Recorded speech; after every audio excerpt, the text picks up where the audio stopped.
کیونکہ نفس جو ہوتا ہے اللہ تعالیٰ کے اور بندے کے درمیان ایک پردہ بن جاتا ہے. جو یہ جنگ ہے یہ ایک مسلسل جنگ رہتی ہے، تو پھر وہ جانوروں جتنا برا نہیں رہتا ہے، جانوروں سے بھی نیچے گر جاتا ہے. اور پھر اپوزٹ جینڈر تو بھائی سب سے بڑا فتنہ ہے. مرد کا عورت کے لیے، عورت کا مرد کے لیے، خواہشوں کو پورا کرنا، ایڈکشن بن جانا، یہ جب ہو جاتا ہے تو پھر انسان کے لیے خطرہ بن جاتا ہے نفس، اور یہ قابو سے بہت جلدی نکلتا ہے. انسان کو دیکھیے کہ اس کی روح تڑپتی ہوتی ہے ذکر کے لیے، فکر کے لیے، اللہ کو یاد کرنے کے لیے. فرمایا دیکھو ابو ہریرہ، یہ وہ کھوپڑیاں ہیں تمہارے جیسے انسانوں کی کھوپڑیاں ہیں، ان میں بھی خواہشیں تھیں، ان میں بھی لالچ تھا، ان میں بھی چاہتیں تھیں. اگر دنیا کی حقیقت کو دیکھ کر کسی کو رونا ہے تو یہ سامان اس کے رونے کے لیے کافی ہے. آنکھوں سے ہی سب کچھ شروعات ہوتی ہے. وہ ہمیشہ سے رہی ہے لیکن آج کل عروج پر ہے عشق بازی. بسم اللہ الرحمن الرحیم. السلام علیکم ورحمۃ اللہ وبرکاتہ. ہم دونوں بھائی آپ کا اس نئی ویڈیو میں استقبال کرتے ہیں، اور آج کا جو ہمارا موضوع ہے وہ ہے نفس. تو دوستو، آپ سبھی لوگ جانتے ہیں کہ نفس کا ہمارے اسلام میں کتنا زور دیا گیا ہے، اور ایک انسان کے اچھے اور برے ہونے میں نفس کا کتنا بڑا رول ہے. تو قائد، میرا پہلا ہی سوال اس پر بنتا ہے کہ کیونکہ ہمارے اسلام میں نفس پر اتنا زور دیا گیا ہے، تو نفس کی اصل ڈیفینیشن کیا ہوگی؟ کس چیز کو ہم بول سکتے ہیں کہ کس طرح سے ہم نفس کو ڈیفائن کر سکتے ہیں؟ لیکن نفس جو ہے اس کو 3 حصوں میں بانٹا گیا ہے. ایک نفس امارہ ہوتا ہے، ایک نفس لوامہ، اور ایک نفس مطمئنہ. جو اصل چیز جو بحث ہونی ہے وہ نفس امارہ سے ہونی ہے، کیونکہ یہی جو ہوتا ہے جو خواہشوں کا ہمارے اندر پیدا کرتا ہے. باقی نفس لوامہ جو ہوتا ہے اس کو ہم عام طور پر ضمیر کہتے ہیں. بہت سے لوگ اردو زبان میں ضمیر بولتے ہیں، یعنی ملامت کرنے والا نفس. جب بھی ہم کوئی گناہ کرنا چاہتے ہیں یا کوئی گناہ کرنے والے ہوتے ہیں تو ہمارے اندر سے ایک آواز آتی ہے. اور یہ ایسا نہیں مسلمانوں کے ساتھ خاص ہے، اللہ کے ہر بندے کے پاس یہ نفس ہوتے ہیں تینوں. اور ہر بندہ چاہے اس کے اندر نفس یہ ضمیر کی آواز کتنی دھیمی ہو جائے لیکن رہتی ضرور ہے. وہ کہتے ہیں، محمد علی کا ایک کوٹ ہے، وہ فرماتے ہیں کہ نفس جو ہے انسان کے اندر دھیمی، اس کا ضمیر جو ہے انسان کے اندر اللہ تعالیٰ کی دھیمی مگر صاف آواز ہے. وہ گناہ کے وقت اسے بتاتی ہے کہ بھائی اس گناہ کو نہیں کرنا ہے. تو وہ تو ایک اچھا پہلو ہے نفس کا، اچھی قسم ہے نفس کی، تو اس کو تو ہمیں اسٹرانگ کرنا ہے. بعد میں ایک نفس آتا ہے نفس مطمئنہ کہا گیا ہے، جسے قرآن میں اس کو قلب سلیم سے بھی اس کو بتایا گیا ہے کہ قلب سلیم. اللہ تعالیٰ فرماتا ہے کہ قیامت میں ان لوگوں سے اللہ تعالیٰ بات کرے گا جو اللہ کے پاس قلب سلیم لے کر آئے. الا من اتی اللہ بقلب سلیم، ان لوگوں کو جنت ملے گی. تو اس اسٹیج تک پہنچنے کے لیے، نفس مطمئنہ قلب سلیم تک پہنچنے کے لیے ہمیں نفس امارہ کو قابو کرنا ہوگا. اور اس نفس کو کیسے قابو کرتے ہیں یہی ہم اس ویڈیو میں بات کریں گے اس بارے میں.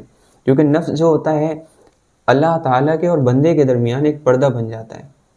اس کی جو اصلی معرفت ہوتی ہے اللہ تعالیٰ کی، دل کی آنکھ سے دیکھنے کی جو طاقت ہے اللہ تعالیٰ کو پہچاننے کی بندے کے اندر، وہ یہ نفس اس سے چھین لیتا ہے. جب وہ حد سے آگے بڑھ جاتا ہے نفس، جو اس کا کام ہے ان کاموں سے آگے جب ہم اسے چھوڑ دیتے ہیں، کھلا چھوڑ دیتے ہیں کسی بے لگام سواری کی طرح، تو یہ نقاب بن جاتا ہے. اس کو قابو کرنا اس لیے ضروری ہے. اور پھر جو یہ جنگ ہے یہ ایک مسلسل جنگ رہتی ہے. یہ نہیں ہے کہ آپ نے ایک مرتبہ اسے قابو کر لیا اور پھر آپ اس کا چھٹکارا ہو گیا. یہ مرتے دم تک آپ کے اندر رہے گا، اور یہی اس وجہ سے ضروری ہے اس کو قابو کریں. اور نفس کا اللہ تعالیٰ نے بار بار ذکر کیا کہ نفس کو اللہ تعالیٰ نے انسان کی آزمائش کے لیے پیدا کیا. کیونکہ فرشتوں کے اندر نفس نہیں ہے، فرشتوں کے اندر نفس نہیں ہے، اور وہ اللہ تعالیٰ کی جو غیب کی دنیا ہے وہ بھی جانتے ہیں. اسی وجہ سے اگر وہ گناہ نہیں کرتے، ان کے اندر کوئی خواہش ہی، اللہ کے فرما برداری میں لگے رہتے ہیں. جانوروں کے اندر صرف نفس ہے، ان کے اندر عقل نہیں ہے، تو وہ اپنی صرف خواہشیں ہی پوری کرتے رہتے ہیں. لیکن ان سے آزمائش، ان سے سوال جواب اس لیے نہیں ہوں گے، ان کا حساب کتاب اس لیے نہیں ہوگا کیونکہ ان کو عقل نہیں دی ہے اللہ نے. وہ تو ہماری خدمت کے لیے پوری دنیا پیدا کی ہے، اور کچھ جانور خوبصورتی کے لیے پیدا کیے، کچھ ہمارے کھانے پینے کے لیے پیدا کیے، کچھ آزمائش کے لیے پیدا کیے. تو ان جانوروں کو پیدا کرنے کا مقصد ہماری خدمت تھا اور ہماری آزمائش جو بھی تھا، تو ان سے حساب کتاب نہیں ہونا ہے. لیکن انسان بیچ میں ہے، اس کے پاس نفس بھی ہے، اس کے پاس عقل بھی ہے، روح بھی ہے، جس کو عقل کو ہم روح سے بہت بار کہہ دیتے ہیں. تو انسان اگر اپنے نفس کو دبا کر، عقل پر چل کر، روح کی اللہ کے حکموں کو مان کر، اپنے روح کو نکھار کر یہ زندگی گزارتا ہے تو وہ فرشتوں سے بھی اوپر ہے۔ کیوں اوپر ہے؟ کیونکہ فرشتوں کے پاس نفس نہیں ہے، یہ ایڈوانٹیج ہے۔ دوسرا غیب جانتے ہیں، وہ غیب کی باتیں ان کے سامنے کھلی ہوئی ہیں، تو ان کا اللہ کا حکم ماننا آسان ہے۔ لیکن انسان کے ساتھ نہ غیب جانتا ہے انسان، وہ سب کچھ اندیکھے پر اسے ایمان لانا ہے، اور دوسری بات کہ اس کے پاس نفس بھی ہے، وہ اس کو دوسری طرف کھینچتا رہتا ہے، برائی کی طرف، اور اس کے پاس برائی میں لذت بھی رکھ دی ہے اللہ تعالیٰ نے، اس کی ماننے میں لذت بھی رکھ دی ہے، تو یوں وہ فرشتوں سے اوپر چلا جاتا ہے نیک بندہ۔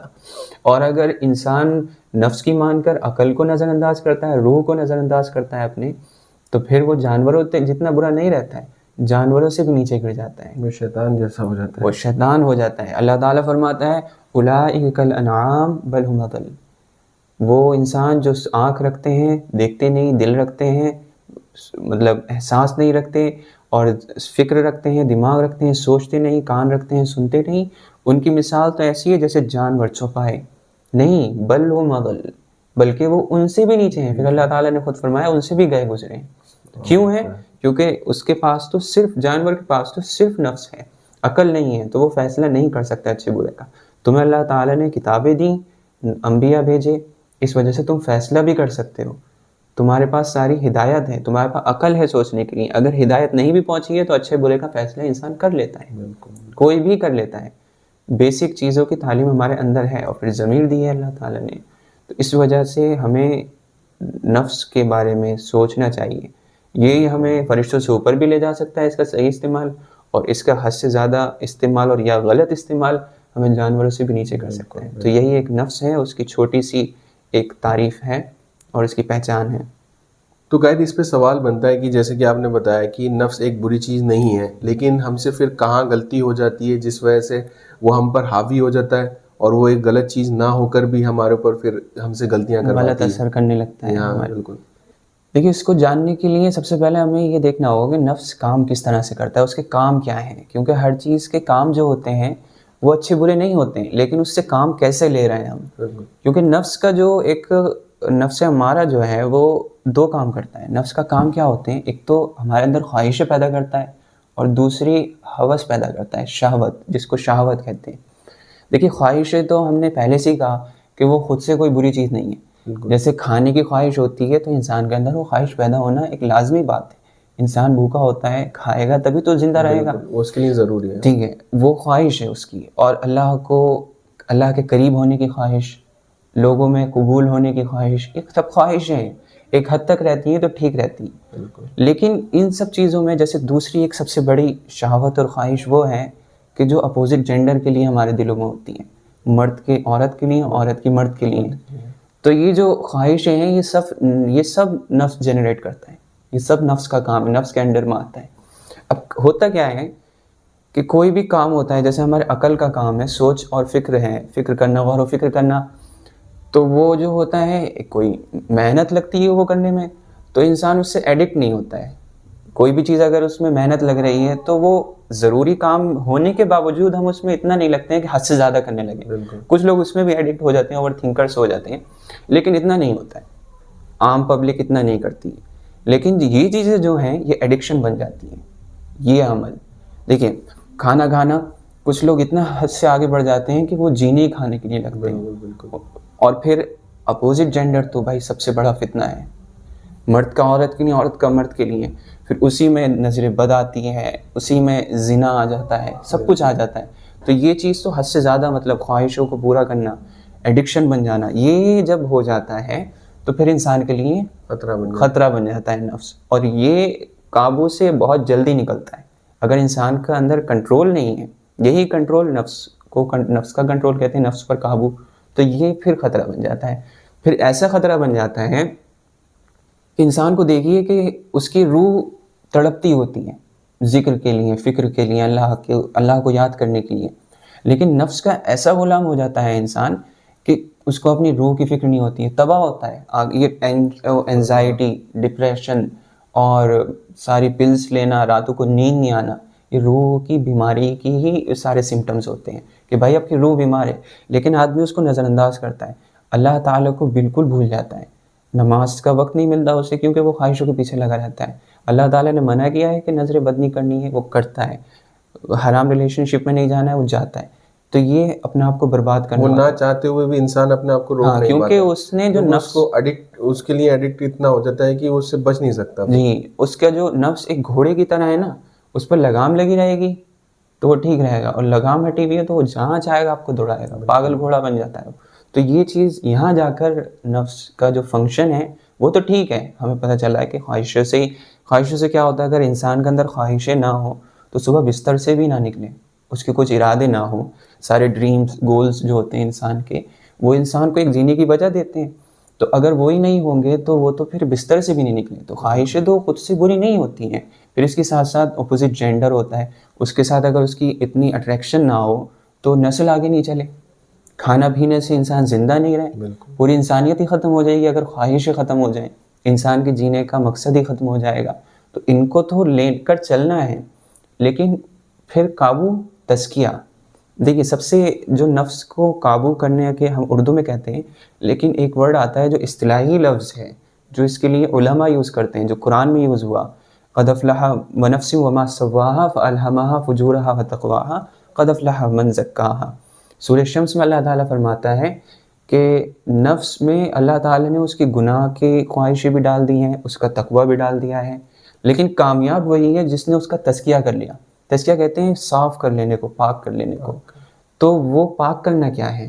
وہ یہی ہے کہ خواہشیں پوری کرنی ہیں اور اپنی شہوتیں بھی پوری کرنی ہیں، لیکن وہ پاکی اللہ کے دیے ہوئے دین کے ذریعے لے کر چلیں گے اسے، جو اللہ نے ہمیں حدود دی ہیں اس کے اندر لے کر چلیں گے تو نفس پاک رہے گا، وہ پاک ہی کہلائے گا. یہ نہیں کہ رہبانیت اختیار نہیں کرنی ہے کہ آدمی جنگلوں میں چلا جائے جیسے عیسائیوں میں ہوتا ہے. ہم اس کو نظر انداز نہیں کر سکتے، اس کو بالکل ہم کینسل نہیں کر سکتے کہ بھائی ہمارے اندر خواہشیں ہیں، ہمیں سب سے پہلے تو اسے ایکسیپٹ کرنا ہے، پھر اس کو قابو کیسے کرنا ہے، اس کو صحیح سمت میں کیسے لے کر جانا ہے. تو وہاں اس کو لے کر جانا پورا، یہ اصل تزکیہ ہے. اس کو کہتے ہیں کہ نفس کو پاک کر لیا.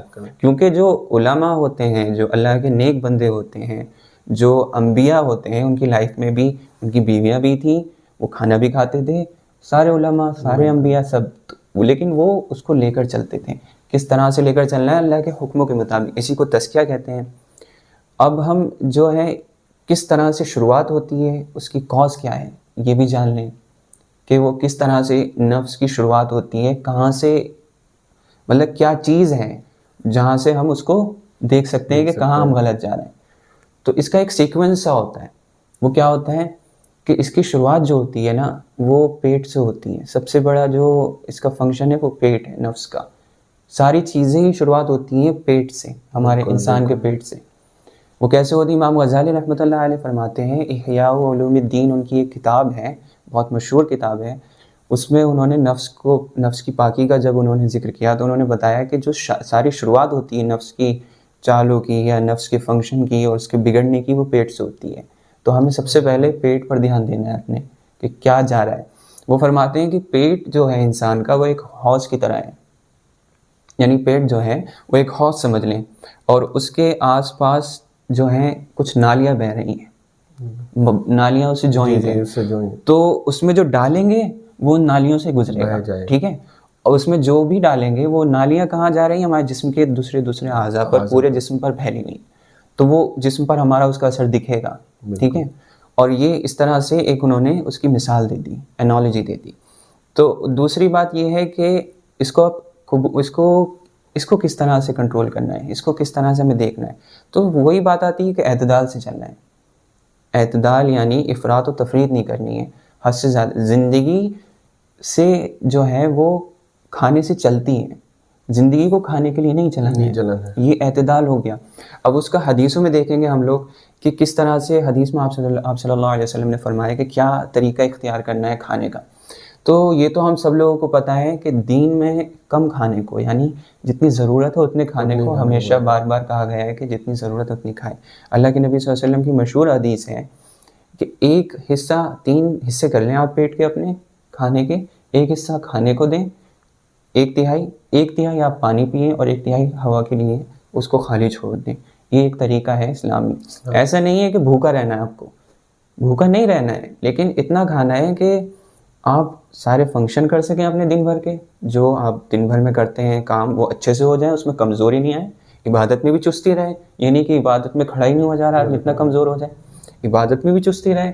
اور زیادہ کھانے سے کیا ہوتا ہے کہ آدمی نا سستی آنے لگتی ہے اسے. اس میں کہتے بھی ہیں، جیسے میں نے کئی جگہ پڑھا ہے کہ جس کا پیٹ بھرا ہوتا ہے اس پہ نفس جلدی کنٹرول بھی کرتی ہے. جی، اس کے اوپر نفس جلدی غالب آتا ہے، غالب آتا ہے، وہ سست ہو جاتا ہے، سست ہو جاتا ہے. ٹھیک ہے. اور اس کا سب سے پہلے کیا ہوتا ہے، نیند. کھانا کھاتے ہی ہم لوگوں کو نیند آتی ہے، بھی تو ہمیں ہوتا ہے دوپہر کا کھانا کھا لیں، شام کا کھانا کھا لیں، فوراً نیند آنے لگتی ہے. یہ کیا ہے کہ نفس آسودہ ہو گیا، اب اسے اور آرام چاہیے. ٹھیک ہے. اور کھانے کو لے کر ایک حدیث آپ صلی اللہ علیہ وسلم نے بہت نفس کو ہلا دینے والی حدیث ہے. وہ یہ ہے کہ اللہ کے نبی صلی اللہ علیہ وسلم نے حضرت ابو ہریرہ رضی اللہ عنہ سے کہا کہ کیا تم دنیا کی حقیقت جاننا چاہتے ہو، تمہیں کیا دنیا کی حقیقت دکھاؤں؟ حضرت ابو ہریرہ رضی اللہ عنہ نے فرمایا کیوں نہیں اللہ کے نبی. تو اللہ کے نبی صلی اللہ علیہ وسلم انہیں ایک وادی میں لے گئے. حضرت ابو ہریرہ رضی اللہ عنہ فرماتے ہیں کہ ہم ایک وادی میں آئے، وہاں ایک ڈھیر تھا، کوڑے کا، گندگی کا ڈھیر تھا.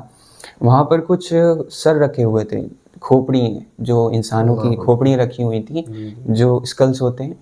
تو اس کو، اور اس کے برابر میں کچھ کپڑے تھے، چتھڑے کپڑوں کے پڑے ہوئے تھے، اور وہاں کچھ گندگی پڑی ہوئی تھی، سڑا ہوا کھانا، اور جانوروں کی کچھ ہڈیاں پڑی ہوئی تھیں. تو اللہ کے نبی صلی اللہ علیہ وسلم نے فرمایا دیکھو ابو ہریرہ، یہ وہ کھوپڑیاں ہیں، تمہارے جیسے انسانوں کی کھوپڑیاں ہیں. ان میں بھی خواہشیں تھیں، ان میں بھی لالچ تھا، ان میں بھی چاہتیں تھیں، جیسے تمہاری سر میں خواہشیں ہیں، چاہتے ہیں، ان میں بھی تھیں. اور دیکھو آج ان کا کیا حال ہے، ان کی کھال بھی غائب ہے ان کے اوپر سے، اور کچھ دن بعد، کچھ عرصے بعد یہ ہڈیاں بھی بوسیدہ ہو کر مٹی میں مل جائیں گی. یہ کپڑے دیکھو، جو یہ چتھڑے دیکھ رہے ہو، جن کی زیب و زینت کا بہت بڑا سامان تھے یہ کپڑے، اور آج دیکھو کہ ہوا ان کو اڑا کے اور ادھر ادھر لے کر جا رہی ہے، یہ چتھڑے بنے ہوئے ہیں. یہ جو گندگی تم دیکھ رہے ہو، سڑا ہوا کھانا، اس کے لیے کہاں کیا کیا کرتے تھے، کہ دنیا میں کیا کیا تماشے کرتے تھے، اور آج دیکھو اتنا سڑ رہا ہے، اتنا گل رہا ہے کھانا کہ لوگ نظریں پھیر کر جا رہے ہیں، ادھر منہ کرنا بھی نہیں چاہ رہے بدبو کی وجہ سے. اور پھر آپ صلی اللہ علیہ وسلم نے ان ہڈیوں کی طرف رخ کیا اور انگلی کی اور کہا کہ دیکھو یہ جو جانوروں کی ہڈیاں ہیں، یہ وہ سواریاں تھیں جن پر یہ پورے شہر و شہروں گھومتے تھے اور اپنے شان و شوکت دکھاتے تھے. اگر دنیا کی حقیقت کو دیکھ کر کسی کو رونا ہے تو یہ سامان اس کے رونے کے لیے کافی ہے. بالکل. پھر حضرت ابو ہریرہ رضی اللہ عنہ فرماتے ہیں کہ میں اور آپ صلی اللہ علیہ وسلم وہاں پر بہت روئے ان چیزوں کو دیکھ کر. تو یہ چیزیں جب آدمی سوچتا ہے تو وہ اس کو پتہ چلتا ہے کہ یہ سب چیزیں جو ہیں یہ ایک ضرورت ہے کہ یہاں سے ہم جو ہمارا اصلی مقصد ہے آخرت، اس تک ٹھیک ٹھاک پہنچ جائیں. وہی بار بار ایک مثال بیان کی جاتی ہے کہ دنیا میں تم ایک مسافر کی طرح رہو. حدیث بھی ہے کہ آپ صلی اللہ علیہ وسلم نے فرمایا کہ دنیا میں ایک مسافر بن جاؤ. اور مسافر کے، آپ کسی مسافر کو بھی دیکھ لیں کہ راستے میں گھر بر تو نہیں بناتا ہے کہ گھر بنانے لگے، وہ اپنے ضرورت کا ہی سامان لیتا ہے جو ضرورت پڑے گی، ضرورت پڑے گی، اچھے سے سفر گزر جائے. بہت سے بہت ایک اچھی سیٹ لے لیتا ہے ٹرین میں یا کہیں پر. اب وہ ایک عالم، میں آن لائن سن رہا تھا، انہوں نے بہت اچھی مثال دی کہ آدمی ٹرین میں جا کر یہ تھوڑی کرے گا کہ بھائی وہاں پر وہ اپنا روم بنانے لگا اور پورے اس کی تعمیر کرنے لگا. اس کو پتہ ہے بھائی تھوڑا سا سفر گزار کے نکلنا، کچھ دیر بعد اترنا ہی ہے یہاں سے. جی. اور ایسی ہی احادیث سنا کر آپ صلی اللہ علیہ وسلم نفس کو جو غلبہ ہے ہمارے اوپر، جو ہمیں اندھا کر دیتا ہے، ایسے صحابہ کی تربیت کرتے تھے لے جا کر. وہ ایک اور حدیث ہے کہ سڑی ہوئی بکری کا بچہ تھا، اس کا کان پکڑ کر اٹھایا، کون خریدے گا مجھ سے یہ؟ اور صحابہ نے کہا کہ اللہ کے نبی سے تو کوئی فری میں نہیں لے گا. تو آپ صلی اللہ علیہ وسلم نے فرمایا کہ اللہ کے نزدیک دنیا کی قیمت، دنیا کی حیثیت اتنی ہے جتنی تم، اس سے بھی کم ہے جتنی تم اس بکری کو سمجھ رہے ہو اس وقت. تو دنیا کی حقیقت یہ ہے. اچھا، ایک بات یہ ہے کہ اللہ کے نزدیک ایک اور حدیث میں آتا ہے کہ مکھی کے پر کے برابر بھی سے بھی کم ہے اس دنیا کی حیثیت. اور پھر اس حدیث میں آیا کہ بکری کا جو سڑی ہوئی بکری کا بچہ سڑ رہا ہے، اس سے بھی کم حقیقت ہے دنیا کی. تو ہم خود سوچ لیں کہ اس دنیا کی تو یہ مطلب کچھ بھی نہیں ہے. اللہ کے دھوکہ کہتا ہے اللہ تعالیٰ اسے. اور وہی رب جنت کی تعریف کرتا ہے، جنت الفردوس کی تعریف کرتا ہے. تو ایک چیز جس پر ہم مر رہے ہیں اس کو تو وہ اتنا حقیر سمجھ رہا ہے، اور جس کی طرف ہمیں بلا رہے ہیں تھوڑی سی قربانی دے کر کے اس دنیا میں، جس اتنی حقیر ہے، اس کی قربانی دے کر تم میری طرف آؤ گے تو جو ایسی جنت دوں گا جس کی میں تعریف کر رہا ہوں, اس کا رب تعریف کر رہا ہے اس جنت کی. تو اس جنت کی طرف جانے کے لیے بس جتنی ضرورت ہے اتنا لیتے ہوئے ہم جائیں گے, کھانا بھی اتنا کھائیں کہ ہم اچھے سے چلے جائیں, جو حکم اللہ تعالیٰ نے کیے ہیں وہ کرنے میں ہمارے اندر طاقت ہو, اور وہ کھانا اتنا ہو جاتا ہے کہ ہم تھوڑی سی جگہ بھی بچ جائے ہمارے پیٹ میں, کھانا بھی ہمارا پیٹ بھر جائے. اللہ کے نبی صلی اللہ علیہ وسلم نے فرمایا کہ اس حد تک کھاؤ کہ بھوک ختم ہونے سے مطلب بھوک ختم ہو جائے اور پیٹ میں جو گنجائش ہم جو بچتی ہے پھر بھی کھاتے رہتے ہیں اس کو چھوڑ کر اٹھ جاؤ. یہ حدیث کا مفہوم ہے. تو یہ ایک حد ہے, یعنی پیٹ بھرنا ہے لیکن بس پیٹ بھرنے کے لیے نہیں کھانا ہے, بھوک مٹ جائے اور ہم اچھے سے زندگی میں سارے فنکشنز کر سکیں. یہ ایک طریقہ ہے کھانے کا, اس طریقے سے کھائیں. تو پیٹ کا اس طرح سے اگر ہم خیال رکھیں گے, پیٹ کا جہاں سے شروعات ہوتی ہے, تو پھر انشاءاللہ یہ ہمارا یہاں کی پاکی ہو گئی, نفس کا تزکیہ اس حصے کا ہو گیا. اچھا, جب پیٹ بھر جاتا ہے, انسان کے اندر طاقت آتی ہے غذا سے, تو ایک دوسری شہوت شروع ہوتی ہے, وہ ہوتی ہے اپوزٹ جینڈر کی طرف. سب سے بڑی, سب سے زیادہ جو پریشانی آج کل ہم دیکھتے ہیں جی, سب سے زیادہ جو معاشرے کو آج کل ایسی بگاڑ کر رکھ دیا ہے اس نے کہ ہم سوچ بھی نہیں سکتے. بالکل بالکل. اچھا, وہ کیسے شروع ہوتی ہے کہ پیٹ بھر گیا, طاقت آ گئی, اب پیٹ کی فکر ختم ہو گئی, اب وہ فکر شروع ہو گئی. تو وہ دوسری جو ہوتی ہے وہ یہ ہے, یعنی اس سے خلوت میں اپوزٹ جینڈر سے ملاقات ہو جائے. تو اب یہ کیوں اللہ تعالیٰ نے رکھی, اس کی کیا ضرورت ہے؟ آدمی سوچے کہ بھائی یہ اللہ تعالیٰ نے رکھی کیوں ہے. وہ اس لیے رکھی ہے, امام غزالی رحمۃ اللہ علیہ اپنی اسی کتاب میں فرماتے ہیں کہ اس کے دو فائدے ہیں. ایک تو یہ فائدہ ہے کہ اس میں لذت ہے, کیونکہ یہ بہت بڑی لذتوں میں سے ہے دنیا کی. اس دنیا میں جتنی بڑی لذت ہے اس میں سے ایک بہت بڑی لذت ہے. تو اس اور تھوڑے سے وقت کے لیے رہتی ہے, پھر اس کا پچھتاوا رہتا ہے اگر غلط طریقے سے کرے. تو اللہ تعالیٰ یہ دکھانا چاہتا ہے کہ دنیا حقیر دنیا میں اتنی بڑی لذت ہے کہ تم اس کے لیے مطلب سب کچھ کر سکتے ہو. ارے بہت سے لوگ کیا کیا قربان کر دیتے ہیں اپنا, اور زندگیاں اس میں برباد کر دیتے ہیں, اپنی خاندان کی شرافت کچھ نہیں دیکھتے. اس لذت کے لیے, چھوٹی سی لذت کے لیے, آخرت کی لذت کے لیے تمہیں کتنی محنت کرنی چاہیے. یہ لوگوں کے گھر برباد ہو جاتے ہیں, لوگوں کے گھر برباد ہو جاتے ہیں, اپنا بھی گھر برباد کر دیتا ہے اور سامنے والے کا بھی کر دیتا ہے. تو اس لذت کے لیے جو دنیا میں اتنی تمہیں پریشان کر دے رہی ہے, تم اس کے لیے پاگل ہوئے جا رہے ہو. جن لذتوں کی اللہ نے تعریف کی ہے, آخرت کی لذتیں, جنت کی لذتیں, اس کے لیے کتنی محنت کرنی چاہیے انسان کو اگر تمہیں اس کی حقیقت پتہ چل جائے. ایک تو یہ فائدہ ہے کہ دنیا میں تھوڑا سا اس کا, جیسے کوئی پروڈکٹ بیچنا ہوتا ہے دنیا میں ہی, تو ہم تھوڑا سا اس کو چکھا دیتے ہیں کہ بھائی یہ ہمارا اسکیم ہے, یہ آپ کو خریدنا ہے تو اس کے لیے محنت کرو, ہمیں رقم دو. تو اللہ تعالیٰ کہتا ہے کہ لذتیں یہ ہوتی ہیں, اس سے کئی گنا اعلیٰ درجے کی لذتیں سے جنتوں کو ہم نے جنت کو بھر دیا ہے, اس کے لیے محنت کرو. تو یہ ایک موٹیویشن کے طور پر بھی, لیکن آج کل ہم اس کے لیے بالکل محنت نہیں کرتے, بس دنیا میں لگے جیسے کہ ہمیں یہی رہنا. جی, وہ پردہ پڑ گیا ہے, وہ مطلب آخرت تک ہماری فکر جاتی نہیں ہے. سوچتے فیوچر کا رہتے ہیں ہر وقت کہ بھائی مستقبل ٹھیک ہو جائے, لیکن وہ دنیاوی فیوچر رہتا ہے, دنیاوی فیوچر رہتا ہے. ہم ایسے کہ آخرت کا سوچ ہی نہیں رہے کہ ہمیں مرنا بھی ہے, جانا بھی ہے. جی, وہی چیز ہے. مطلب وہ فیوچر ہمارا اتنا ہے کہ ہمیں پریشان کر دے, ہماری روح کو خراب کر دے, ہمارے دین خراب کر دے, اتنا آگے تک لے کے جاتا ہے, اور پھر موت تک جانے سے پہلے فوراً روک دیتا ہے. موت کی بھی یاد نہیں آنے دیتا ہے کہ بھائی مرنا بھی ہے اور آخرت بھی ہے, وہ وہاں تک نہیں لے کے جاتا ہے. یہ ہماری فیوچر پلاننگ ہوتی ہے. تو خیر, تو یہ ایک فائدہ ہو گیا ہے اس کا کہ آخرت کی, جنت کی لذت ہمیں پتہ چل جائے کہ کیا ہے. دوسرا فائدہ تو ہم سب کو معلوم ہے کہ نسل چلتی ہے اس سے انسان کی, تو یہ ضروری ہے. اگر انسان کو بلا لذت کے ایک آدمی کے ساتھ, ایک عورت کے ساتھ زندگی بھر کے لیے جوڑ دیا جائے, جس کے ساتھ اسے رہنا ہے, اس کی ذمہ داری سنبھالنی ہے, عورت کو گھر چلانا ہے, اس کے لیے روٹی, گھر کا سامان, گھر کی ذمہ داری, بچوں کو سنبھالنا, آدمی کو دن بھر مزدوری کرنی ہے باہر, یہ اس کو کہہ دیا جاتا تو وہ کوئی بھی نہیں کرتا, کوئی نہیں کرتا اتنی بڑی ذمہ داری. لیکن اس میں لذت ڈالی اللہ تعالیٰ نے, کیونکہ اللہ تعالیٰ کو نسلیں چلانی تھی. تو یہ تو اس کے دو فائدے ہو گئے. لیکن پھر وہی بات کہ فائدے ہونے کے ساتھ ساتھ اس میں لذت ہے, تو انسان بے قابو ہو جاتا ہے. اللہ کے نبی صلی اللہ علیہ وسلم نے فرمایا کہ اللہ تعالیٰ نے آدمیوں کے لیے جو فتنہ رکھا ہے, عورتوں سے بڑا فتنہ نہیں رکھا ہے. کیوں ہے؟ کیونکہ عورت فتنہ نہیں ہے خود میں. عورت کے پاس جو ہے, عورت کے جو اٹریکشن ہے مرد کے عورت کے لیے, وہ اس کے لیے فتنہ ہے. کیونکہ عورت کو تو اس کی حیا بچا لیتی ہے, موسٹ کیسز میں عورت میں حد سے زیادہ حیا ہوتی ہے. مرد کیونکہ ایکسپوز ہوتا ہے باہر کی اور اس میں ایک جرت سی رکھی ہے اللہ تعالیٰ نے, تو اس کے لیے ایک پریشانی پیدا ہو جاتی ہے. تو وہ ایک فتنہ ہے, عورت نہیں ہے. عورت کا جو اٹریکشن ہے وہ بنتا ہے, وہ اس کے لیے فتنہ بن جاتا ہے. اب اس کو اللہ تعالیٰ نے جب دیکھا کہ اتنی بڑی طاقت ہے, یہ لذت میں اتنی طاقت رکھ دی ہے اللہ تعالیٰ نے, تو اس کا ایک سلیوشن دیا ہے کہ شادی کرو, نکاح کرو.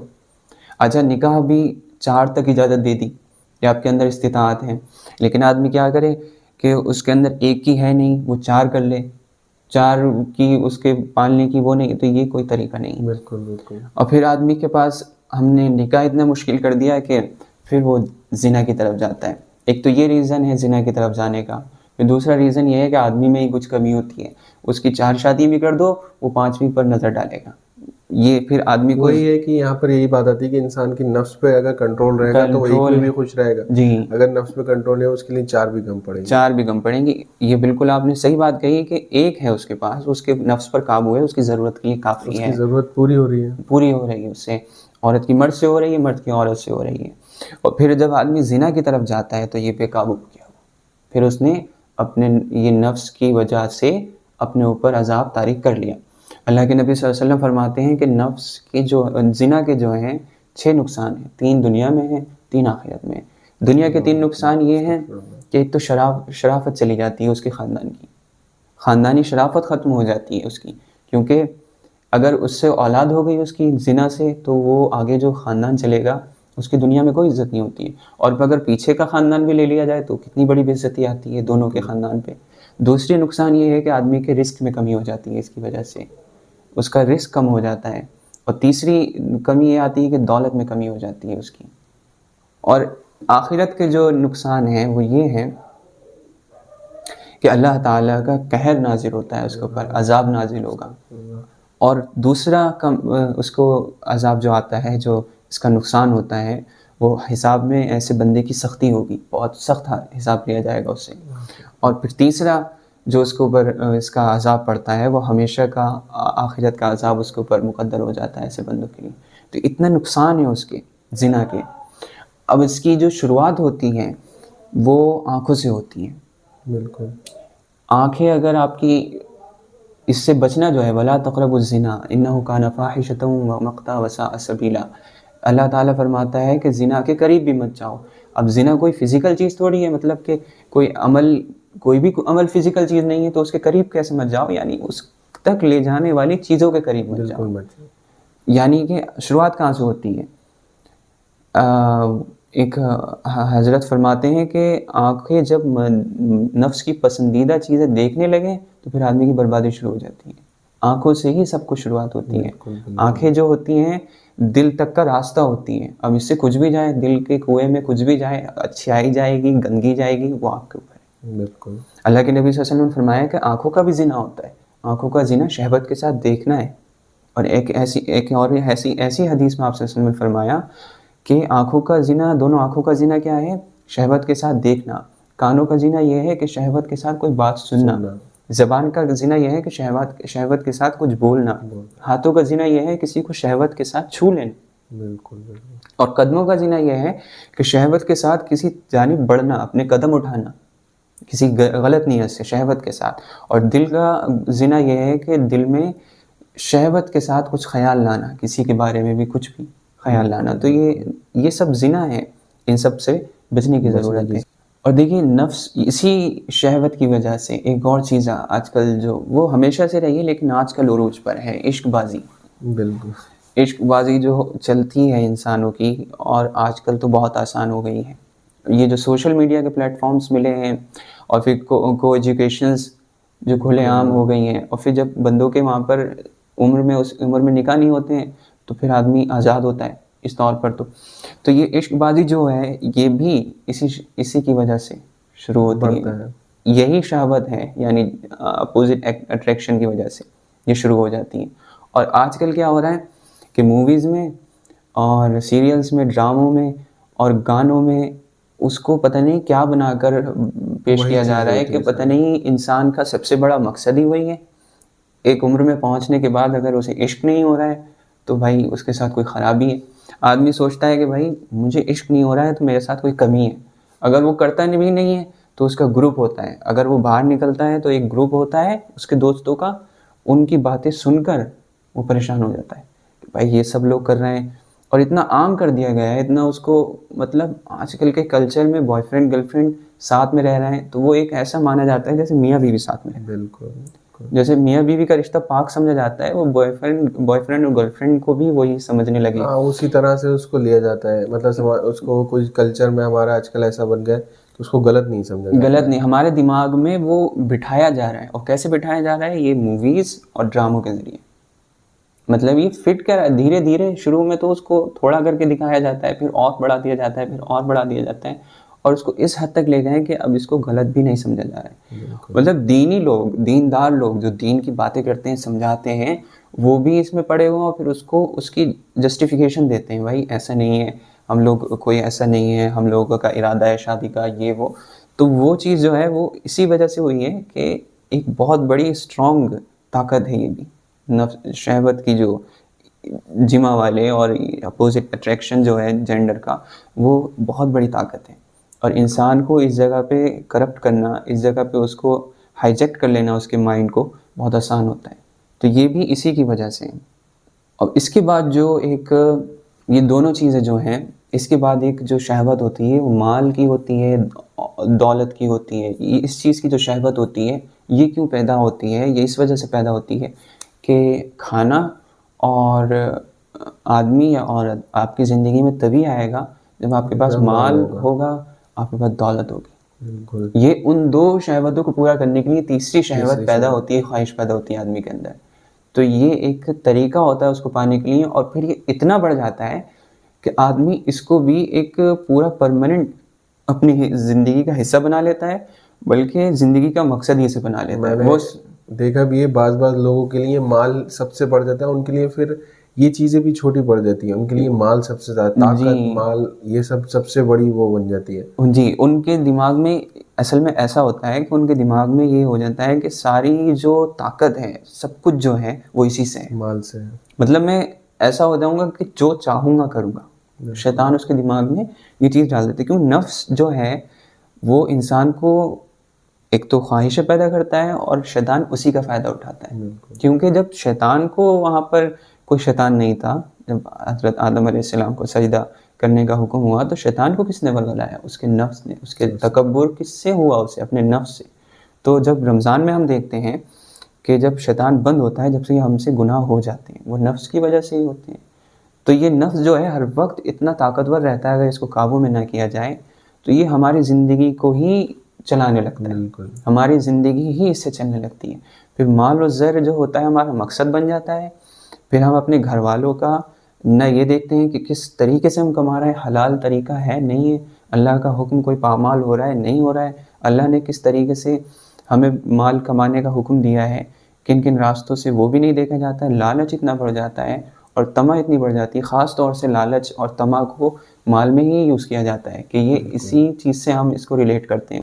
وہ اس لیے کیونکہ آدمی اس میں حد سے زیادہ بڑھ جاتا ہے.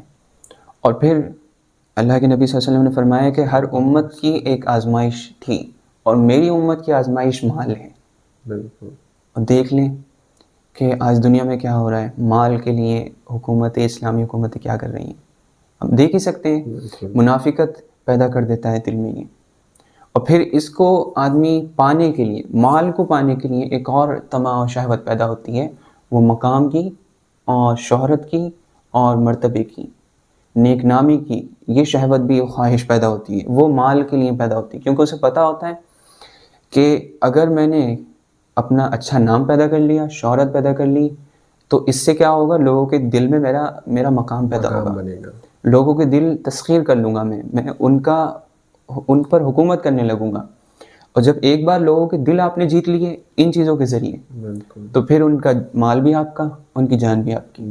کیونکہ آپ کو خوش کرنے کے لیے, جن کے دل میں آپ راج کرتے ہیں, جن کے آپ محبوب ہو جائیں گے ان چیزوں کے ذریعے, جن پر آپ کا رعب طاری ہو جائے گا, وہ آپ کو خوش کرنا چاہیں گے, کیونکہ آپ کو ایک توپ سمجھیں گے, ایک بڑا آدمی سمجھیں گے. تو جب وہ آپ کو خوش کرنے کے لیے آپ کو اپنا مال بھی دیں گے, اپنی جان پر بھی آپ کو آپ کو ایک اجازت دے دیں گے, تو وہ پانے کے لیے آدمی یہ کیا نام ہے مال کے لیے ہی کرتا ہے اور جان کے لیے کرتا ہے, لوگوں کی جان پر. اور اس کا ارادہ انسان کا یہ ہوتا ہے کہ جتنی بھی موجودات ہیں دنیا میں, جتنی بھی چیزیں موجود ہیں, ان سب پر میری حکومت ہو. بالکل. یعنی دنیا کا ہر آدمی میری بات مانے. دو طرح کی موجودات ہیں اس دنیا میں. ایک پر تو انسان کا تسلط چل سکتا ہے, انسان کا قدرت مطلب اس کی قدرت میں آ سکتے ہیں, یعنی انسان ہو گئے, یہاں پر پیڑ پودے ہو گئے دنیا کے. ایک وہ ہیں جو نہیں آ سکتے, جیسے کہ شیطان ہو گئے, فرشتے ہو گئے, اور آسمان ہو گیا. تو ان کو کس طریقے سے وہ کرنا چاہتا ہے, ان کا علم حاصل کرتا ہے, ان کے بارے میں جانتا ہے. زمین آسمان کے جو یہ علم ہے, سائنس ہے, یہ کس لیے ہے؟ تاکہ ہم ان پر اپنی حکومت بڑھا سکیں, انسانی حکومت اس پر بڑھ سکے. سمندر کے بارے میں جانا, سمندر کو اللہ تعالیٰ نے اس کے انڈر میں دے دیا انسان کے, اب وہ آسمان میں جانا چاہتا ہے, آسمانوں کو کیا نام ہے اپنے حکومت میں لانا چاہتا ہے. یہ انسان کی نفس کرا رہا ہے اس سے کہ زیادہ سے زیادہ میرے اس انڈر کی میں. ہوس کبھی ختم نہیں ہوتی, وہ جو مل جاتا ہے اس کے بعد دوسری چیز. جی دوسری چیز. وہ کہتے نہیں ہے کہ اگر ابن آدم کو احد کا ایک پہاڑ کے برابر بھی سونا مل جائے تو وہ دوسرے کی خواہش کرے گا. اس کی یہ جو لالچ ہے وہ تو قبر کی مٹی ہی بھرے گی. ایک حدیث بھی ہے جس میں حضرت علی فرماتے ہیں کہ انسان کی ہوس کو تو صرف قبر کی مٹی ہی بھرے گی, قبر کی مٹی ہی بھر جب تک سکتی, کوئی چیز بھر نہیں سکتا. جی وہی ہے. پھر انسان ان چیزوں پہ کیسے کرے گا کہ بھائی کم سے کم میرا قدرت تو نہیں ہے ان پہ, زمین و آسمان پہ, لیکن ان کے اوپر حکم تو چلا سکتا ہوں کہ ان کے بارے میں کچھ ایسا جان لوں کہ میرے اس سے چلنے لگے. آدمی کی برا لگ رہا ہے, سورج زیادہ گرم ہو رہا ہے, گرمی زیادہ لگ رہی ہے, کچھ ایسا اس کے بارے میں جان لوں کہ گرمی مجھے کم لگے. وہ ساری یہ نفس کا ہی ہے کہ میری حکومت قائم ہو جائے. اس سے کیا ہوگا, لوگ خوش ہوں گے اس سے. پھر جو جن پر اس کا تسلط چل سکتا ہے ان کے دل خوش کرتا ہے وہ انسانوں کے, وہ اس وجہ سے نیک نامی کی شہرت پیدا ہوتی ہے. اب جب اس گیم میں اس کے ساتھ کوئی دشمنی کرے گا, اس کی کوئی ریئل پکچر سامنے لانے کی کوشش کرے گا تو وہ اس کا دشمن بن جائے گا. اب دنیا میں جو پرسنل لیول پر, ہمارے پرسنل لیول پر جو ہمارے اندر کمیاں ہیں, دشمنیاں رکھتے ہیں ہم لوگوں سے, وہ بھی کس وجہ سے رکھ رہے ہیں؟ اس کا مطلب نفس کی وجہ سے. نفس کی خواہش ہے کہ ہماری پکچر اچھی بنے لوگوں کے سامنے. اب کوئی اس پکچر کی حقیقت بیان کر دے, ہماری جو پکچر ہم بنانا چاہ رہے ہیں لوگوں میں اچھی, اس کے خلاف کوئی بول دے تو ہمارا دشمن ہو جاتا ہے. اگر ہمیں پرواہ ہی نہیں ہوتی, نفس ہمارا قابو میں ہوتا, ہمیں پتہ ہوتا کہ عزت اور ذلت اللہ کے ہاتھ میں ہے, تو ہم یہ کرتے نہیں. اب لوگوں میں اپنا نام پیدا ہو جائے, یہ طریقہ کیسے؟ ہم بھائی جھوٹی پکچر بناؤ اپنی کہ بھائی لوگوں کے سامنے شہرت ہو, ہماری ریاکاری دکھاتا ہے. ریاکاری بھی اس سے پیدا ہوتی ہے. نفس سے جو ساری بیماریاں ہیں انسان کے اندر غلط, وہ سب اس سے ہی پیدا ہوتی ہیں. اگر کوئی انڈیویجول ہے, وہ اپنی پکچر اچھی بنانا چاہ رہا ہے, اپنا تسلط قائم کرنا چاہ رہا ہے, تو فیملی برباد کرے گا, اپنا گھر برباد کرے گا. جہاں جہاں جا رہا ہے وہ اپنا سوشل سرکل میں اپنی برائیاں پھیلائے گا.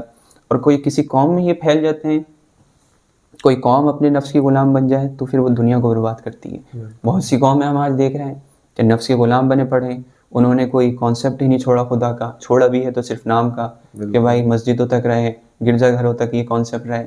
اپنی پرسنل لائف میں ہماری اپنی چلے گی, ہمارے انڈیویجول رائٹس ہوں گے, ہمارے فنڈامنٹل رائٹس ہوں گے, رسپانسبلٹی پہ کسی کا دھیان ہی نہیں ہے, تو وہ نفس کی پرستش چل رہی ہے. تو پھر دیکھیے کیا دنیا میں انہوں نے ہمارے بہت سارے مسلم دیش ہی ان چیزوں کو فالو کر رہے ہیں. وہی ہے, وہاں سے ہی فلسفی آ رہی ہے. تو وہ دیکھیے دنیا میں کیا تہلکہ مچا رکھا ہے ہم لوگوں نے, برباد کر رکھا ہے. وہ نفس ہی ہے جو یہ سب کرا رہا ہے. اسی وجہ سے اس کو قابو کرنا ضروری ہے. پھر نفس کی جو بیماریاں ہیں, اس میں کوئی بیماری ایسی نہیں ہے جو اس وجہ سے نہ ہو. لیکن اللہ تعالیٰ نے کیا کہا کہ ادھر ہمیں کس طرح سے اس کو لے کر چلنا ہے. اللہ کے نبی صلی اللہ علیہ وسلم فرماتے ہیں کہ مال کی, عزت کی, مقام کی جو چاہت ہوتی ہے وہ انسان کے دل میں ایسی ہی منافقت پیدا کرتی ہے جیسے کہ پانی میں سبزہ اگتا ہے. تو دیکھیے کیسی منافقت دنیا میں پھیلی ہوئی ہے. زبانوں پر کچھ اور ہے, عمل کچھ اور ہے لوگوں کے, ہماری پرسنل لائف میں بھی اور حکومتوں کے لیول پر بھی دیکھیے. اور پھر اس میں ہمیں جو انسان کی خواہش ہے کہ مجھ سے لوگ محبت کریں, وہ کس طریقے سے پوری کریں. کیونکہ ہر چیز میں اللہ تعالیٰ نے فرما دیا کہ آپ کو کھانے میں جب پیٹ آپ کا بھرنا ہے تو کس طریقے سے بھرنا ہے, وہ آپ کا تزکیہ ہو گیا اگر اللہ کے بتائے ہوئے, اللہ کے نبی کے بتائے ہوئے حکم سے چلیں گے. اور اپوزٹ جینڈر کے بارے میں بتایا گیا ہے کہ اس کو کس طریقے سے اس خواہش کو پورا کرنا ہے, کس حلال وے میں کرنا ہے. اللہ تعالیٰ نے جو راستے بتائے نکاح کے ذریعے سے پورا کرنا ہے. اب یہ جو خواہش ہے انسان کی کہ لوگوں میری عزت ہو, لوگ مجھ سے محبت کریں, اس کو کیسے پورا کرنا ہے؟ تو اس کی سب سے پہلی چیز یہ ہے کہ یہ خواہش میں اعتدال نہیں لانا ہے آپ کو، کہ آپ کے اندر اعتدال ہو کہ بھائی 10 لوگ کر لیں مجھ سے محبت یا کچھ کر لیں. اس میں تو سب سے پہلے یہ ہے کہ ہمارے اندر یہ خواہش ہی نہیں ہونی چاہیے. ہمیں یہاں پر جو ہے ہم اللہ کو راضی کرنے آئے، لوگوں کو راضی کرنے نہیں آئے. دیکھیے سب سے پہلے تو یہ دماغ میں بنا لیں کہ بھائی ہمیں اللہ کو راضی کرنا ہے، اور لوگوں کو راضی کر کے بندہ کر بھی کیا لے گا. کہیں نہ کہیں آپ سے غلطی نکال ہی لیتے ہیں، اور اگر آپ کی غلطی نہیں بھی نکالیں، آپ کے دل دادہ ہو جائیں، لیکن اگر اللہ آپ کا کوئی فائدہ نہیں چاہے گا اور پوری دنیا آپ کا کوئی فائدہ چاہ لے، کچھ نہیں ہوگا. حدیث ہے پوری دنیا مل کر آپ کے لیے کوئی فائدہ ارادہ کر لے آپ کو فائدہ پہنچانے کی، اللہ کا ارادہ نہیں ہے تو کوئی فائدہ نہیں. کوئی نقصان پہنچانا چاہے پوری انسانیت مل کر، جنات پوری مخلوق مل کر، اللہ کا ارادہ نہیں ہے تو کوئی نقصان نہیں پہنچے گا. یہ بلیو ہونا چاہیے. تو لوگوں سے تو ہمارا کوئی لینا دینا ہے نہیں، ٹھیک ہے. لیکن یہ بھی نہیں ہے کہ اللہ تعالیٰ بندوں کو اس چیز سے محروم کر دے اپنے مخلوق کی محبت سے. تو وہ حدیث آتی ہے کہ اللہ تعالیٰ فرماتا ہے جب کسی بندے کو پسند کر لیتا ہے وہ، تو حضرت جبرائیل علیہ السلام کو بلاتا ہے، فرماتا ہے اے جبرائیل میں فلاں بندے سے محبت کرتا ہوں اور تم بھی اس سے محبت کرو. تو حضرت جبرائیل علیہ السلام کہتے ہیں کہ حضرت جبرائیل علیہ السلام کو اس سے محبت ہو جاتی ہے، اس سے محبت کرنے لگتے ہیں. پھر حضرت جبرائیل علیہ السلام فرشتوں کے پاس آتے ہیں، فرشتوں سے کہتے ہیں کہ اللہ تعالیٰ فلاں بندے سے محبت کرتا ہے، میں بھی اس بندے سے محبت کرتا ہوں، اے فرشتوں تم بھی اس بندے سے محبت کرو. تو وہ بندے اس بندے سے وہ فرشتے ہی محبت کرنے لگتے ہیں. اب وہ فرشتے دنیا کے آسمان پر آتے ہیں، دنیا کے آسمان پر آ کر زمین پر آواز لگاتے ہیں کہ لوگوں، اے اللہ کے بندو، اللہ تعالیٰ فلاں بندے سے محبت کرتا ہے. اس بندے سے اس کے جبرائیل علیہ السلام محبت کرتے ہیں اور ہم سارے فرشتے اس سے محبت کرتے ہیں، تم بھی اس بندے سے محبت کرو. تو پھر وہ جو اللہ کے بندے ہوتے ہیں اس دنیا میں، نیک مومن ہوتے ہیں، ان کے دل میں بھی اس بندے کی محبت ڈل جاتی ہے. یہ نہیں پوری دنیا محبت کرنے لگتی ہے اس سے، اللہ کے نیک بندے، اور انہی کی محبت فائدہ مند بھی ہے دنیا میں بھی اور آخرت میں بھی. کسی جھوٹے کی، کسی مکار کی محبت آپ سے ہو بھی گئی تو وہ آپ کو نقصان دے گی، اس سے کی محبت کا کوئی فائدہ نہیں ہے. مطلب کے لیے ہی ہوتی ہے. اگر ہو بھی گئی اسے سچی تو کیا فائدہ دے گی وہ، اب کچھ بھی فائدہ نہیں دے گی. اور پھر ایسے بندے سے نیک بندے محبت کرنے لگتے ہیں. وہ کہتے ہیں کہ ایک بزرگ فرماتے ہیں کہ یہ نہیں دیکھنا، یہ کمال کی بات نہیں ہے کہ تم سے کتنے لوگ محبت کرتے ہیں، کمال کی بات یہ ہے کہ کس طرح کے لوگ تم سے محبت کرتے ہیں، تمہاری محبت کس طرح کے لوگوں میں ہے. تو یہ چیز مل جاتی ہے انسان کو اگر وہ اللہ کے حکموں کو مان کر چلے، اس کی نیت صرف اللہ ہو، تو محبت تو ملے گی آپ کو لوگوں کی، اور اچھے لوگوں کی محبت ملے گی آپ کو، کمال کے لوگوں کی محبت ملے گی. تو یہ خواہش بھی آپ کی پوری ہونی ہے. خواہش نہیں رکھنی ہے کہ آپ کو اعتدال میں اتنے لوگوں سے، لیکن آپ کو اپنی محبت سب کو دینی ہے، یہ آپ کو اپنا حق پورا کرنا ہے. اسلام دینے پر زیادہ زور دیتا ہے کہ آپ کو چیزیں دینی ہیں. مل آپ کو اللہ سے جائے گی. دنیا والے دے دیں تو کوئی بات نہیں، دنیا والے نہ دیں تو اس سے اچھا دینے والا آپ کو دے گا. جی، اس سے اچھا دینے والا آپ کو دے گا اور اس سے بہتر دے گا جو آپ نے دیا ہے. تو یہ کانسیپٹ ہے. اب جو بیماریاں جو پیدا ہوتی ہیں اگر ان چیزوں کو دھیان میں نہ رکھا جائے، وہ بہت سی بیماریاں، تکبر پیدا ہوتا ہے. شیطان کے اندر بھی تکبر اسی سے، نفس سے پیدا ہوا. کیوں؟ کیونکہ انسان کیا سوچتا ہے کہ بھائی میری خواہشیں پوری ہونی چاہیے. کیوں سوچتا ہے؟ کیونکہ وہ سوچتا ہے بھائی کچھ میں اسپیشل ہوں، میں لوگوں سے الگ ہوں، میری حکومت ہونی چاہیے، میری دنیا میں چلنی چاہیے. کیوں سوچتا ہے؟ کچھ اپنے آپ کو اچھا ہی تو سمجھتا ہے لوگوں سے، دوسروں سے. شیطان کو شیطان ہی اس کے تکبر کی وجہ سے جی، بننا پڑا. وہ کیا سمجھا کہ میں آگ سے پیدا ہوں، یہ مٹی سے پیدا ہے، میں اچھی چیز سے پیدا ہوں. جی، تو وہ اسی چیز سے اسے تکبر ہوا. تو تکبر کی وجہ بھی نفس بنتا ہے. پھر حسد بھی اسی سے پیدا ہوتا ہے کہ آپ اپنا آپ کو اسپیشل سمجھ رہے ہیں، آپ ڈیزرونگ ہیں، دوسرا تو نہیں ہے، لیکن اللہ نے اسے دے دیا. آپ کیا سوچتے ہیں یار اس کے پاس سے چلا جائے، تو بالکل یہ تو ڈیزرو بھی نہیں کرتا ہے، سب سے زیادہ تو میں ڈیزرو کرتا ہوں، میں ہی اسپیشل ہوں دنیا میں. حسد اس سے پیدا ہوتا ہے. پھر ایسے ہی بندے کے اندر ریاکاری پیدا ہوتی ہے. کیوں پیدا ہوتی ہے؟ لوگوں کو اپنی امیج بنانی ہے، لوگوں میں اپنی واہ واہ کرنی ہے، نیک نامی پیدا کرنی ہے، ریاکار بنتا ہے. اور ریاکار کے بارے میں کیا آتا ہے کہ چھوٹا شرک ہے یہ. اللہ کے نبی صلی اللہ علیہ وسلم نے فرمایا کہ میں تم سے سب سے زیادہ جس چیز کے بارے میں ڈرتا ہوں اپنے بعد، وہ چھوٹے شرک کے بارے میں. تو پوچھا گیا چھوٹا شرک کیا ہے؟ تو بولے ریاکاری. کیونکہ بھائی اللہ تعالیٰ کو معبود نہیں مان رہا ہے، اس کے لیے نہیں کر رہا ہے، لوگوں کو دکھانے کے لیے. تو لوگ اس کے لیے کیا بن گئے؟ ایک وہی بن گئے کہ ایک پرپس بن گئے لائف کا، اور پرپس اللہ تعالیٰ ہے، تو یہ شرک جیسا ہو گیا. پھر غصہ بھی اسی سے آتا ہے غصہ کیسے آتا ہے کہ آپ کی جو مقصد ہے اس میں کوئی اگر آڑے آ جائے، اپنی امیج بنانے کے چکر میں، اپنا رول لوگوں پر قائم کرنے کے چکر میں کوئی آڑے آ جائے، کوئی غلط بات کر دے کوئی آپ کے سامنے، تو آپ کو تو یہ لگتا ہے کہ میرا گیم خراب کر رہا ہے. غصہ جس بھی مقام پر آپ جانا چاہ رہے تھے اس پہ یہ رک گیا، اس نے مجھے روک دیا، اس نے میرا گیم بگاڑ دیا. تو غصہ بھی اسی سے پیدا ہوتا ہے. پھر کنجوس بھی آدمی اسی وجہ سے ہوتا ہے.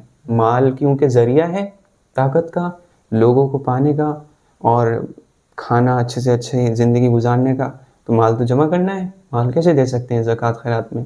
تو کنجوسی بھی اسی نفس کی وجہ سے پیدا ہوتی ہے. یہ ساری بیماریاں ہیں جو انسان کے اندر پیدا ہونے لگتی ہیں. پھر غیبت بھی اسی سے پیدا ہوتی ہے. دوسروں کو نیچے بھی تو دکھانا ہے، خود اوپر جانا ہے، دوسروں کی ٹانگ کھینچ کے تو نہیں اوپر جانا ہے، تو غیبت کر کے اوپر جانا ہے.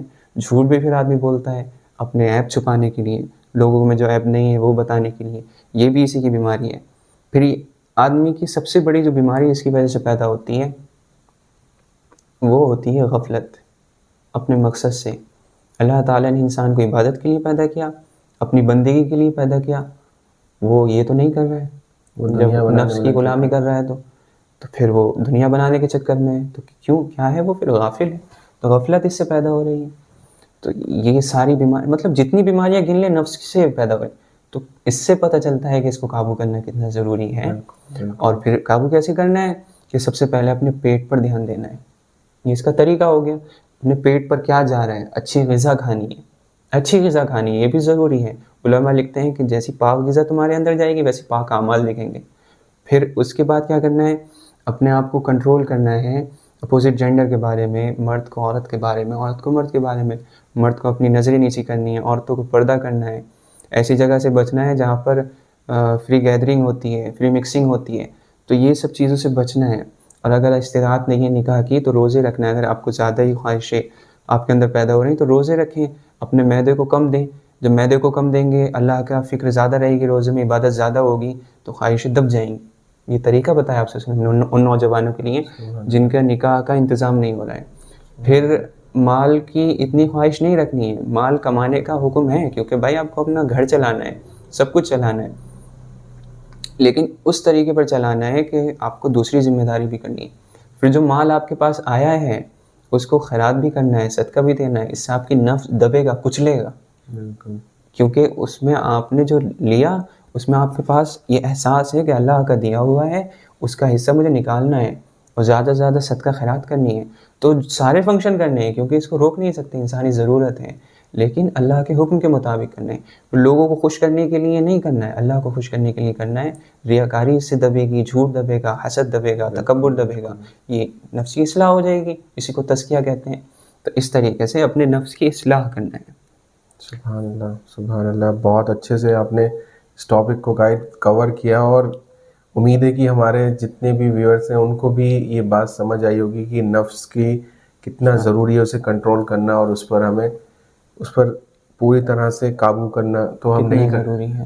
اور اس پر ہم پوری طرح سے تو قابو نہیں پا سکتے، لیکن جتنا ہو سکے ہمیں اس پر کنٹرول کرنا ہے.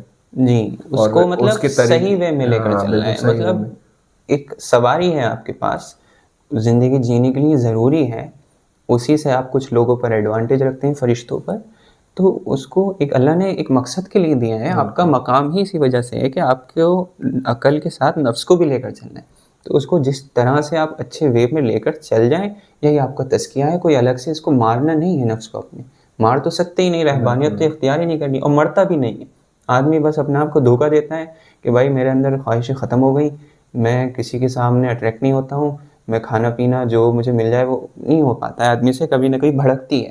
اس کو بھڑکنے سے پہلے یہ ہے کہ دھیرے دھیرے ریلیز کرتے رہیں اپنی خواہشوں کو. جس اللہ نے انسان کو بنایا اس طریقے سے کہ وہ خواہشیں تو رکھے گا جب تک وہ زندہ ہے. اگر مر ہی جائے گا تبھی اس کی خواہشات ختم ہوں گی. آزمائش ہی یہی ہے کہ بھائی تمہیں اپنے آپ کو گناہ سے بچانا ہے، اور اللہ یہ بھی جانتا ہے کہ ہو جائے گا، ہارو گے. کیونکہ یہ جو لڑائی ہوتی ہے، جنگ جو ہوتی ہے، اس میں کبھی آپ کے قدم پیچھے بھی ہٹتے ہیں، کبھی آپ روند بھی دیتے ہیں. تو آپ کو اپنی بس طاقت بڑھانی ہے، اپنے عقل کی، اپنے روح کی، تاکہ زیادہ تر آپ جیتیں. بہت کم کبھی ایسا ہو گیا. اس سے کیا ہوتا ہے، اگر آپ اللہ تعالیٰ نے کمزوری کیوں رکھی ہے کہ آپ کے اندر بندگی رہے، اللہ سے روئیں، گڑ گڑائیں، غلطی ہو جائے تو وہ بھی کرنا ہے. لیکن قابو کرنے کا طریقہ یہی ہے، کوئی الگ سے روٹین نہیں کرنا ہے. کہ کوئی وظیفے کرنے ہو اس کو قابو کرنے کے لیے، اس کو پاک کرنے کے لیے، اپنے آپ کو بچاتے ہوئے گزر جائے بندہ، بس یہی اس کا مقصد ہے، باقی اس کو ماننا نہیں ہے، اس کو یہ نہیں ہے کہ ختم کر دینا ہے، کبھی ختم نہیں ہوگی، بس یہی ہے۔ اللہ تعالیٰ سے دعا ہے کہ وہ ہمیں ان باتوں پر عمل کرنے کی توفیق دے، اپنے نفس کو، اس کے جو چالیں ہیں اور اس کی جو کمیاں ہیں ہمارے اندر، اس کو سنبھالنے کی، ان کو سمجھ کر اس کے مطابق اس کو صحیح رکھنے کی، اس پر قابو رکھنے کی توفیق دے، اور ہماری روح کو طاقت دے تاکہ ہمیں زیادہ سے زیادہ اس کے خلاف فتح حاصل ہو۔ تو آج کی اس ویڈیو کو یہیں پورا کرتے ہیں، اور انشاءاللہ آپ کو پھر کبھی اگلی ویڈیو میں انشاءاللہ جلدی ملاقات ہوگی کسی اگلے ٹاپک کے ساتھ۔ السلام علیکم ورحمۃ اللہ وبرکاتہ۔